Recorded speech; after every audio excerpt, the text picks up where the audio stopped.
شيكابالا بيشحت بالجيتار بالجيتار. ايه يا عم شيكابالا، بعيد عن الصح مين والغلط مين؟ يعني انت حتى مش عارف الصح فين والغلط فين. ما تقول يا عم ان انتوا غلط، انت مستكبر تقول ان انتوا غلط. طلع هنا شيكابالا وقال ان ارض الزمالك دي لو اتاخدت منه مصيره هيبقى زي مصير الاسماعيلي. يا باشا ده زي الفل، في 60 داهيه انت والاسماعيلي، احنا نكره يا باشا ما تفولش بس. وان هم واخدين فلوس كتيره وكروت كتيره على حصه الارض دي. طب يا شيكابالا هو انت صح؟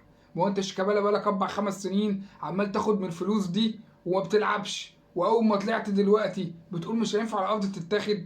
انت ذات نفسك كنت واخد من الفلوس دي يا شيكابالا. انت يا شيكابالا بقى لو جيت لحق يا شيكابالا، الحق اللي المفروض الارض دي تتسحب دي حاجه، تاني حاجه بقى اللي مجلس الاداره اللي عندك ده كله لازم يتجاب ويتحاكم ويتحبس. انت فاهم يعني ايه يا شيكابالا انك تاخد ارض من وزاره الشباب والرياضه عشان تبني عليها نادي للاعضاء، فانت تبيع حته منه المستثمر يعمل عليه مول ويعمل عليه كومباوند ويعمل عليه حاجات زي كده؟ انت فاهم انت عملت ايه؟ انت حولت ارض خدمي لارض استثماري من غير ما تكون مبلغ الحكومه.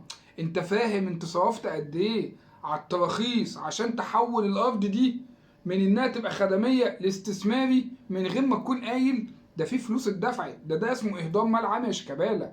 الناس دي يا شيكابالا اقل واجب انها تتحبس، مش اللي الناس تقف جنب الزمالك. تقف جنب الزمالك ايه؟ انتوا عشان خلاص اتعودتوا ان كل الناس بتقف جنب الزمالك في الغلط فلازم الناس تقف معاكم في الغلط.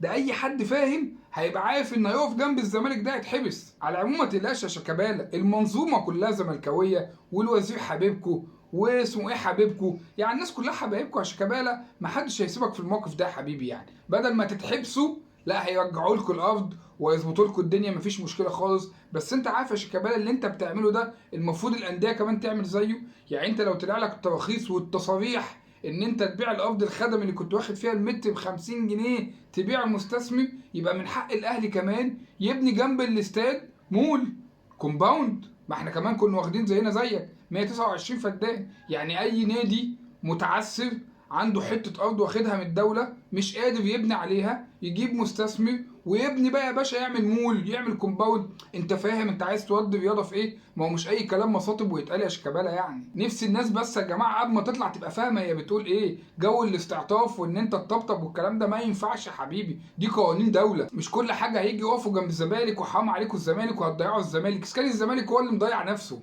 ما تقلقش يعني النص عين الدوله هيحلوها لك يا حبيبي، زيها زي حاجات كتير كانوا بيحلوها لك. يعني مش محتاج ان انت تطلع تستعطف الناس وحرام وخدوا بالكم. ما تقلقش يا حبيبي، ما حدش بيسيب الزمالك، ما تقلقش.